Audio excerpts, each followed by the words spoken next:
Hosh panic is setting in. There's a strong scent of bopa in the air. Bopingane bopa. Many men right now will be practicing how to pick up soap with their toes from today. Some people thought Mkhwanazi wasn't going to deliver. Right now, there are politicians having palpitations. Ministers who are stressed, pressed, compressed. It's hot. The block is hot. General Mkhwanazi is delivering. Those who hoped that General Mkhwanazi would fail to deliver, sorely disappointed. They are sorely disappointed. Those who hoped that the public interest would fade between the time that General Mkhwanazi made his announcement and the time a commission or any other intervention started, those hopes have been dashed. This, I'm convinced, is becoming the biggest story, not only of the year, but of the Ramaphosa presidency. This sofa cannot be disappeared. This sofa cannot be squirreled. This is something that we will have to go through, break down the nitty-gritties and figure out what has been going on. Welcome to another episode of The Dissection. Let's talk about day 2 of the General Mkhwanazi testimony.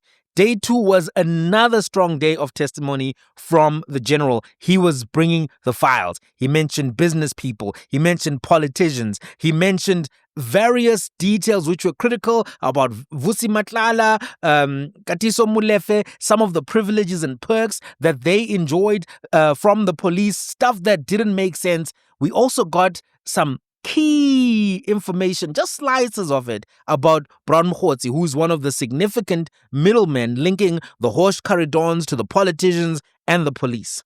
But we're going to get more about Brown Mkhwanazi soon. So more on that later. We'll talk about that later. So let me first give my view on the probative value of what has been presented so far by General Mkhwanazi. I view his testimony so far as having high probative value. Probative value in law refers to the extent to which a piece of evidence is useful in proving a fact that is relevant to the case. It's a measure of how likely the evidence makes a fact in issue more or less probable.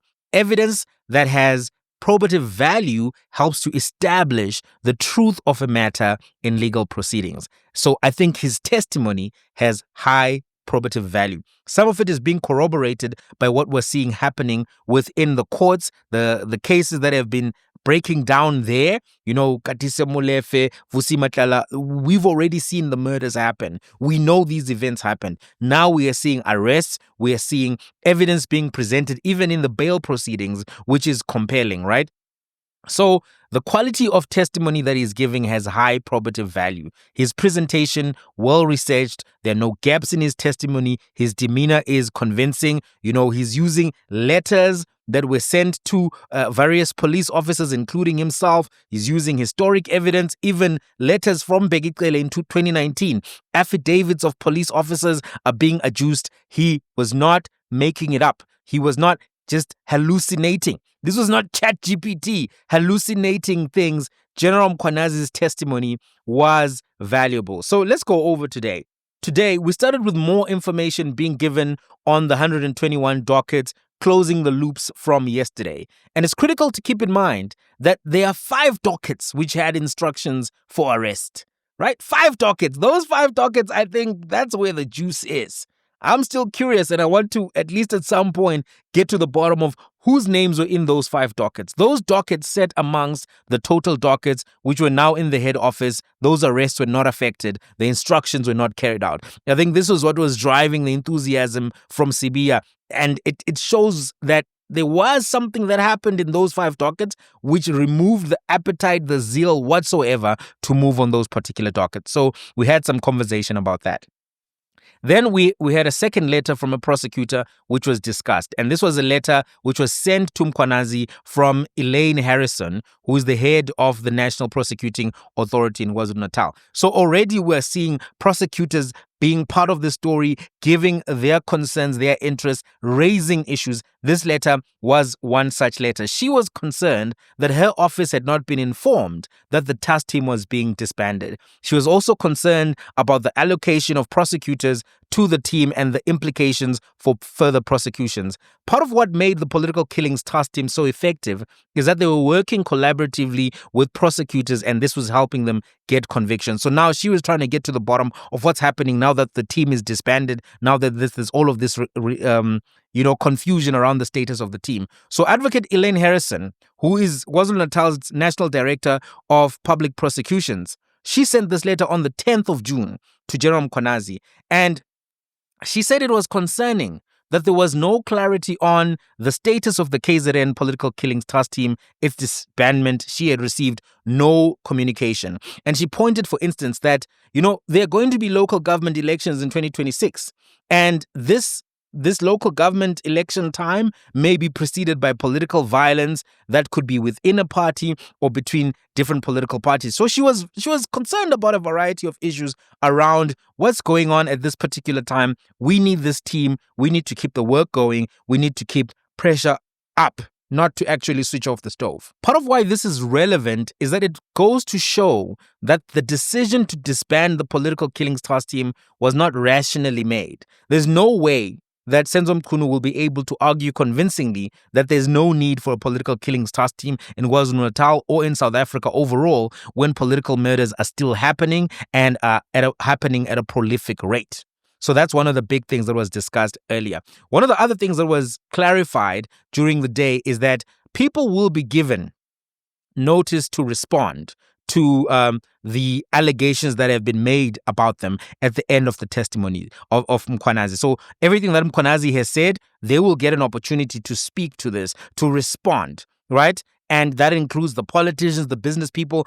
I don't know what happens to the people who volunteered, like Gayton McKenzie. I think just see where you can fit Gayton McKenzie in, because he said he knows stuff. Bring him in. So that also was good clarity. One of the big highlights was the abuse of privileged information by members of parliament. So, for instance, Fadel Adams and Diane Kohler-Bannard were mentioned. Diane Kohler-Bannard is from the DA, specifically mentioned. And I think it puts the DA in an interesting position because they have to respond. And I think people have to respond fast to the issues that arise here, because the credibility of the DA in terms of their energy and interest in resolving this now is in question. And they have to come forward even before they even speak to, the commission, explain a variety of things. So anyway, Fidel Adams was the key focus, and this is what was said about him. From page 56, you deal then with the allegations as they relate to politicians. And just to give us context, at 56, you break up politicians into two groups. The one is headed Parliament at page 56. And then at page 61, there's a subheading, the executive. You confirm that? That's correct. Then let's turn to page 56 under politicians. And specifically Parliament. Commissioners, I want to focus my address in part to the role that is played by Mr. Fadel Adams, who is a member of Parliament. And in briefly, I will also touch on the role played by Ms. Kohler-Bannard, who is a member of Democratic Alliance. The main concern with Mr. Adams are mainly two. The first one is the unauthorized access to the intelligence information and his reckless use thereof. The second concern that I have, the abuse of his seeming influence on the police structures at the highest echelon. So these are the timelines that I'm putting it before the commission. The 29 October, 3 cases in Cape Town. 2 days later, 31st of October, 3 cases, similar complaint in Orlando and Johannesburg, some 1,500 kilometers other part. A day later, a complaint to the minister that the 2 cases or the 2 provinces where he registered cases, there's some efforts to undermine investigations. So he's got evidence that there's an effort to undermine investigation on both of these provinces. That's why he then sends a complaint to the Minister of Police. So it is interesting indeed to know that this claim that Mr. Adams presented in Cape Town, he claims on his email that he knows that there was an interception of the investigation and the docket had been intercepted. So I really don't know what does that mean. That you register a case in one instance, Commissioner, the complaint is a statement is deposited at 2 o'clock in the afternoon. The case is registered at 8 o'clock in the evening. But 2 days later, he claims an interception. Perhaps even by the time he claims, that docket has not even been allocated to the investigating office. But he is already moving to another province to complain about it. So this is what he puts in the complaint to the minister, that there's interception of the docket in Cape Town. And he further claimed that he had been notified that the Gauteng Police Department had followed the same modus operandi as the Western Cape Provincial Commissioner and is interfering in the investigation process. So this is one man, a member of parliament, that is convinced that within the period he's opened the case, there's an interference already. And he leaves the one province, he goes to another one, he opens a case, 24 hours later, he reaches a complaint that they are following the same modus operandi as Cape Town. So how we concluded to this, I really don't know. Perhaps he will be invited here to come and explain. Nhlanhla Mkhwanazi made it clear that Adams had mishandled the classified information. He said Mr. Adams appeared to have come into the possession of the intelligence information, classified information, and information that was not intended for his structure of parliament. And he ought to have known that information should have been handled properly. The role that Adams played seems to have been part of snaring General Khumalo, who was leading the task team, and then was benched. He was arrested and all of that. They've gone through bail proceedings. His bail conditions were so strict they couldn't continue with the work. It seems like it was part of trying to slow down the work of the task team, some interference which was happening. So many arrests basically could have happened if that task team was not slowed down by the various tactics which seem to have been used to try to prevent them from proceeding, maybe with those 5 dockets or overall with what they were working on or what they were uncovering, right? So Democratic Alliance Member of Parliament, Kola Barnett, was implicated. She serves on Parliament's Joint Committee for Intelligence. Its members are prohibited from making classified information public. But then she went full Karen on it, because in June, she issued a DA media statement revealing that the Inspector General of Intelligence had completed a probe into alleged unlawful property acquisitions. And Mkhwanazi argued before the inquiry that releasing these classified pieces of information actually undermined state intelligence. And what he said is, what we see here is a person who has a legal obligation to keep her mouth shut and to divulge this information to the Joint Standing Committee. Instead, she went public. The risk of this is that it forces members of the intelligence to defend themselves and thus divulge secrets of the state whilst they're doing this. I think these pieces of information which ended up reaching the public were being fed to these particular individuals with an attempt to poison the well, with an attempt to create narratives against Mkhwanazi, Masemola, all of that Paul O'Sullivan vibe, which we were getting, to try to stop the movement. Because think about the timing. Last year in December, these people are closing in on these Hosh Cari Dons. They are closing in on Hosh Cari Behaviour. They've got the weapons. They've got significant amounts of information about people who've committed murders. And then all of a sudden you have people being critical of these guys. I think some of them were well-meaning.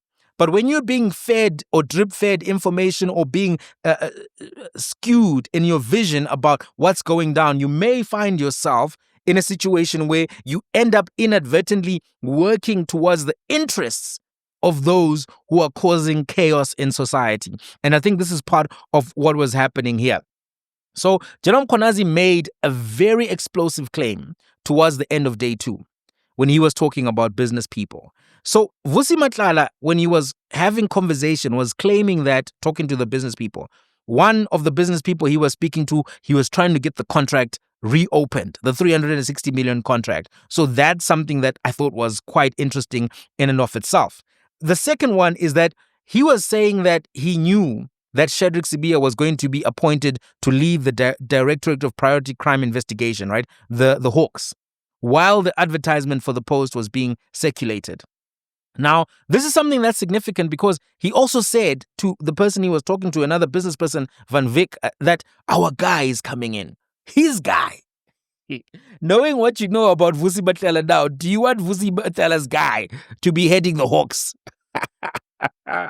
Those Hawks won't eat anything. Those will be some hungry Hawks in the context of the hawk is supposed to be this aggressive hunter bird that catches the prey, but the prey will be having a party. Which movie is it like? Is it Lion King or whatever when the Scar now is hanging with the hyenas? That's never good for the jungle. That's never good for the jungle. If Scar and the hyenas take over, the jungle is finished. Point being, if you have a guy like Vusi Matlala saying, our guy is coming in, that's already a red flag.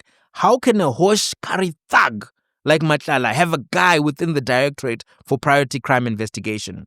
What conversations would he have heard also, which made him privy to such information? Think about this. So one of the big issues around the Guptas and state captures was that the Guptas seemed to be involved in the selection of members of the executive. That was part of the capture that we were told to care about. So if it's true that there's a group of Hosh Kari fathers involved in the selection of senior policing roles to the level of the head of Hawks, that is explosive. And that's capture. And if we say the other capture mattered to the point where Zuma must go, how much more does this capture matter? Because this affects people's lives.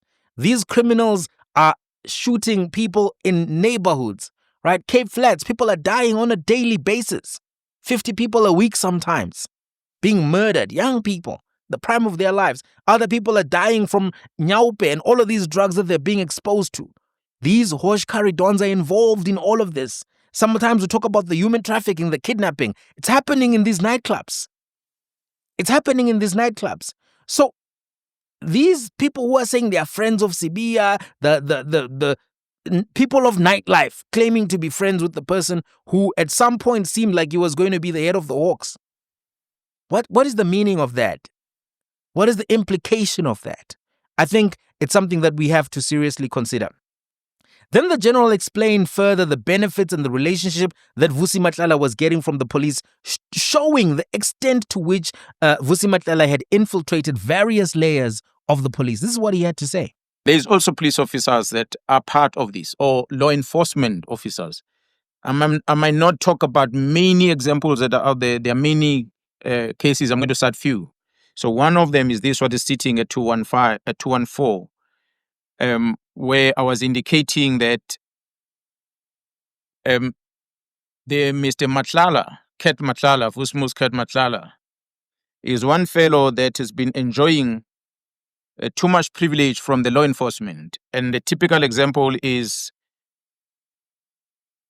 that one of, or at least few of his vehicles, not talking about the number, but it's a couple of them, 4 or 5, the number will be confirmed through the report. His personal vehicles were registered by the Deputy Chief of Police at Guruleni, that is Major General Mkhwanazi. He facilitated the registration of these Mr. Matlala's vehicles under the municipality as if they are municipality official vehicles, utilizing the funds from the municipality of Ekurhuleni. So the vehicles then belong on record, on when you test them on the system, they reflect as if they belong to municipality. It did not end there, commissioners. He took these vehicles and he caused the municipality to take the blue lights that belongs to municipality. The blue lights are supposed to be for the law enforcement vehicles within municipality. And he fitted those blue lights in these vehicles. And these vehicles were then given to Mr. Ket Matlala I must indicate, in terms of the Traffic Act, the only authorized bodies to be able to drive with blue light on the streets are law enforcement, which will include SAPS, the Metro Police, Traffic Police, as well as the military police of the defense. They are the only one authorized by law to make use of these blue lights. And even the utilization of the blue light is somehow regulated, that you cannot just willy-nilly use a blue light. So it's an emergency light, it's a warning light. But this was not only done by Nhlanhla privately to the service provider, but it was done by law enforcement of Ekurhuleni. And to confirm this, there is a report that is available, because this complaint comes from the chief of this municipality. In a way, I'm not surprised by this information, because this is someone who kept having his dockets go withdrawn. They weren't missing, but every time a docket was opened, it got withdrawn. That's why I call Vusi Nhlanhla Vusi Houdini Nhlanhla, because his dockets are withdrawn. This guy is always caught doing funny things, but his dockets go missing in the context of that they're withdrawn. Now we have some perspective as to what was causing that from the letter which we got yesterday. And even the Bekele 2019 letter, that there's intimidation, there's bribing. We heard what was being said around how, prosecutors and other people are being basically pressured to withdraw cases. So we now have some perspective as to how it is that Nhlanhla had all of these dockets withdrawn. Even when you're talking about Molefe, Nhlanhla Mkhwanazi spoke about a traffic cop who would register vehicles on behalf of Molefe in exchange for bribes, and making the point that these individuals had really infiltrated the police ecosystem in a significant way. Tomorrow, we are going to get some clarity on Brown Mkhwanazi. We almost got it today, but there were pages missing. So tomorrow, early in the morning, watch it in the morning at least. It's going to be lit, because we're going to hear about this character, Brown Mkhwanazi. Brown. Mr. Brown. You remember that interview about Mr. Brown? At the end of the day, it's Bopa season. Bopingani Bopa. Bopingani Bopa. Bopingani Bopa. We need these people to be bourgeois. That's really what's going to put an end to some of this. The problems with policing in South Africa are so extensive. But we've clearly got a group of Hosh Cari fathers who have been involving themselves in Hosh Cari behavior to the point that they got so belligerent that they were shooting down people with AK-47s in broad daylight all over the place.